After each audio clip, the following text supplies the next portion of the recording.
იმიტომ რომ დღეს ხვალ გუშინ უпроსწორედ გუშინ წინ ადამიანები რომლებიც იქ აღარ გადიოდნენ აუცილებლად გავლენ ნებისმიერ დიდ საპროტესტო აქციაზე და მათი პროტესტი არსად არ წასულა კიდევ ერთხელ ვიტყვი მაგრამ აი როგორ მოცემულობას გვაჩეჩებს ოცნება აუცილებლად დაიწყებენ თავების დათვლას თვითონ დაგეგმილი აქვთ რასაკვირველია დამოუკიდებლობის დღეა და ღონისძიებები და რაღაცნაირად ისეთ სურათს აუცილებლად თქვენ განსაკუთრებით აი ვისაც მედიაში უმუშავია ის აი მაგალითად დეალბა და მეთანხმება რომ აუცილებლად დაიწყებენ დატოლებას რომ აი იქ რამდენი ადამიანი მოვიდა იმისთვის რომ ეს აქცია და არა მარტო 26-ის აქცია მერეც რაც იქნება ჩასატარებელი აღმოჩნდეს შემაზანზარებელი ქართული ოცნებისთვის. აი რა უნდა მოხდეს? მადლობა, მოგესალმებით, მივესალმები სინდისის პატიმრებს, პოლიტიკოსებსაც და აქციის მონაწილეებსაც, რომლებიც დაკავებული იყვნენ იმ პერიოდში. ჩემი აზრით 26-ში ეს აქცია არ ისახავს იმ მიზნად, რომ ქართული ოცნება კონკრეტულად ამ დღეს შეზანზარდეს. ჩემი აზრით ქართული ოცნება უკვე დიდი ხანია ზანზარებს და იმას ავხსნი. ეხლა ძალიან მარტივად რაში გამოიხატება ეს და აი ეს ყველაფერი ეხლა ჩვენ რაზეც ამ ეთერში ვსაუბრობთ, არის ერთმანეთთან კავშირში. აი ეს ბავშვების საკითხიც და მათ შორის აი ეს კანონიც, რომელიც დასაწყისში ვახსენეთ, აშკარად სიტყვის თავისუფლების შემზღუდავი როგორ არის. ჩვენ ხშირად აი ეს მეც მომსულია და შენიშვნის სახით კი არა, რჩევის სახით ჩემთვისაც უთქვათ, რომ შენ უთქვათ რა ადამიანებს, რომ შენ ქართული ოცნების ახლანდელ მით უმეტეს ამ ობერქოცებს ნუ აფასებ შენი და ზოგად ადამიანური მორალური სტანდარტებიდან გამომდინარე. ჩვენ როდესაც ვსაუბრობთ იგივე ამ ბავშვების თემაზე, ჩვენ მოგდის აი ეს თქვენც რო აღნიშნეთ, რომ აი ჟუანტელი მომდისო და ეს არის ბუნებრივი ადამიანური მომენტი. და ამ ადამიანებს ეს ემოციური და მორალური რეფლექსები აქვთ აბსოლუტურად მოჩლუნგებული. ამათვის საკითხი დგას ესე, რომ აი რა არის ორი ვარიანტი, რომ მივცეთ წამალი, რა იქნება, რო არ მივცეთ წამალი, რა იქნება ჩვენთვის, როგორც ხელისუფლებისთვის. ესენი ასე წონიან ამ ამბავს. და მე დარწმუნებული ვარ, რომ ის თანხა არ არის აქ თავარი პრობლემა, რომელიც სახელდებოდა. აქ თავარი პრობლემა არის ის, რომ აი ამ დღეების განმავლობაში უკვე გაჟღერდა ის ამბავი, რომ აი იმ აკონდროპლაზით დაავადებულ ბავშვებს რო დავეხმარეთ, ეხლა ესენი მოვიდნენ. ეხლა ესენი მოგვადგენენ და ამათ თუ დავეხმარებით ჩვენ ქვეყანაში ძალიან ბევრ ადამიანს და ძალიან ბევრ სხვადასხვა მოწყვლად ჯგუფს უჭირს.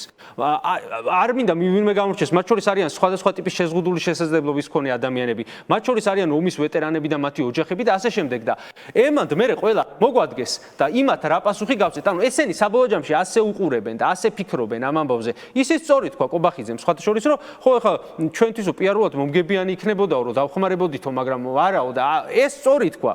კი, ასე ფიქრობს ნამდვილად, ასე აწონდაწონეს ეს ამბავი, რომ ეხლა რო დავეხმაროთ პრინციპში მომგებიანი იქნება, მაგრამ სხვაებიც რომ მოგვადგენ, მე რა ვქნათ. აი ასე უყურებენ ესენი ამ საკითხს.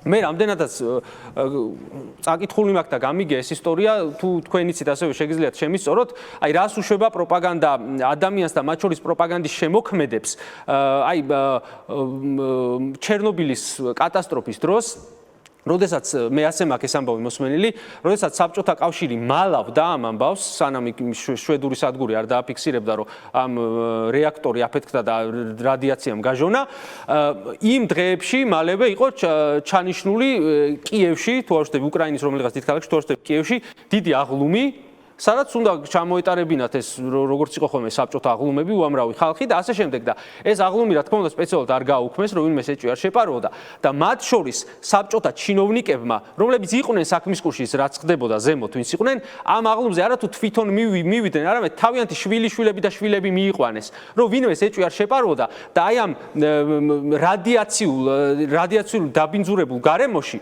გამოიყვანეს თავიანთი ოჯახის წევრებიც კი იმდენად უზენაესი იყო საბჭოთა პროპაგანდა და რამე რო არ დამუქრებოდა და ვინმეს არ ეთქვა რომ აი მან რაღაცა დააკლო დიდი პარტიისთვის ბრძოლას. ასე დგას საკითხი. ამიტომ ასე უნდა შევხედოთ ეს ადამიანები სხვიშვილებზე კი არა საქმე რომ დაუდგეთ საკუთარ ოჯახის წევრებს არ დაინდობენ. ჩვენ ვნახეთ ღარიბაშვილის ვინ არის კაცი ქვისლია თუ არ ვიცი ოჯახის წევრის განცხადება ცოლისმა როდესაც ხარდაჭერა გამოუცხადა დასავლეთმა რაღაც ფორმით ხარდაჭერაც არ იყო პრინციპში თქვენს რომ კითხვები არის რამდენად ქონდა სამართლიანი სასამართლოს უფლებაო და გამოვიდნენ და არაო კაცო არა, ნუ ამბობთ მაგას, ვარ სწორად ისო რა ეს კაციო, ციხეში ანუ წარმოიდგინე. ოპოზიციის ბრალია რომ მეუღლეს დღემდე აქვს ის cover photo, კი შეცვალა პატრიარქის ფოტოთი, მაგრამ არ წაუშლია ეს ბიზნეს ფოტო, რო გადახვალ გვერდზე ისევ არის. ხო? ანუ ესეთ ადამიანებთან გვაქვს საქმე. ანუ ამათგან ჩვენ ესენი ესე უყურებენ რა, ამით რას მივიღებ, იმით რას მივიღებ. ეხლა რაც შეეხება იმ კანონს, რომელიც ვახსენეთ. ჩვენ ამასაც ესე ვიწროთ, არ უნდა შევხედოთ, რომ ეს არის რაღაცა აი გინება აწუხებს, გასაგებია რომ გინება აწუხებს და ყველა შეაწუხებს ეგ, მაგრამ ესენი ამით ცდილობენ იმ პროტესტის ჩახშობას ხშირად რომ ამბობენ ხოლმე რომ აი პროტესტს ხალხი მოაკდა მე ვარ ხოლმე სულ ამის თქმის წინააღმდეგი და ჩვენ არ უნდა შევხედოთ პროტესტს როგორც მარტო აი რამდენი კაცი გამოვიდა რუსთაველზე ან რაღაც 26-ში რამდენი გამოვა ამას ისეთი რაღაცები მიეწყო ფასების საკითხი იყო თუნდაც აი ეს ბავშვების საკითხი იყო რომელზეც ქართული ოსტების მხარდამჭერებიც კი არიან რამდენიმე რომლებიც ამბობენ რომ ანუ სხვა რაღაცებში გეთანხმებით მაგრამ ეხა ეს წამალი მიეცით მართლა ამ ბავშვებს ანუ იგივე სოციალურ ქსელებში სადაც ასევე ჩანს ქვეყნის განწყობები, იმდენად მოსახლეობის განწყობები, იმდენად ცალსახა ხდება უკვე და ის ტროლების ქარხნებიც აღარ შველით. რატო ყავთ ის ქარხნებზე ტყუილა კი არ ხარჯავენ ფულს. ეს ძალიან უნიშნელოვანია, რომ საზოგადოების განწყობებზე მოახდინონ ზეგავლენა და რო უყურებენ რომ ეს კაი შეიძლება იქიდან გავდევნეთ გზიდან მერე ტროტუარიდან ვდევნით და ვიჭერთ ამ ხალხს, მაგრამ სოციალურ ქსელებში მაინც იმდენად არის ფონი რომ ადამიანები რა ვიცი სუფრაზე რო ხდებიან სადღესასწაულო და ასე შემდეგ და ამ თემების განხილვა რო იწყება უკვე ყველას თავში ჩაჯდა რომ ესენი უკვე ძალიან გავიდნენ რა გაღმა და ეხლა ცდილობენ აი ამ ეგრეთ წოდებული გინების კანონით რომელიც ესეთი სახე მისცეს რომ ვითომ გინებას ეწინააღმდეგება უბრალოდ ადამიანები შეავიწროვონ მათ შორის სოციალურ ქსელებშიც რომ აღარ იყოს აი ეს სალსახა აი ბოლო თვეებში ხა მე მუდმივად ვადევნებ თვალყურს რა ბოლო თვეებში ძალიან უჭირთ უკვე ამ მიმართულებით რა აი არც ეს ტროლბოტები შველით არც თავიანთი პროპაგანდისტები იმედი და ხო იმასაც ხედავენ თორნიკე რომ ეს არ ჭრის ანუ აი არ ჭრის რა გინდა იმ დღეს ვამბობდი როდესაც ნანუკა დაიჭირეს რომ უკვე ისეთი რეალობაა შექმნილი უხერხულიც კი არის თუ ერთხელ მაინც არ ხარ დაჭერილი ან დაჯარიმებული თქო 2-3 დღით მაინც თუ არ ხარ წასული ციხეში სხვა გზა არ აქვს იმას ზემოთ იმას რამე ხო უნდა უთხრან რომ რაღაცას აკეთებენ მათ შორის ეხლა ივანიშვილი ესე ყოველდღიურ იმებში მე დარწმუნებული ვარ არ ერევა რომ აბა ის კანონი მიიღეთ თუ ესა იმას უნდა იმიტომ არ უნდა და კაცო პრემიერ-მინისტრობა რომ ხა ყოველდღე ფარობის ხდომებზე ატარე რაღაც ვარიანტში ვისაყავს რა მინდობილი და ეხლა ეს დინარაძეც საკუთარ იმას ცდილობს გამოაჩინოს მაგალითად საკუთარი მნიშვნელობა რაღაცა ხო უნდა აკეთოს კაცო მართლა სულ არ ჩამოვიდეს სცენიდან იქ ყობახიძე ის რომ მიიღეს რას ქვია, კაცო სიტყვა დამოვიწყდა რეზოლუცია რომ იღეს მოსკოვის მექანიზმის, ხო?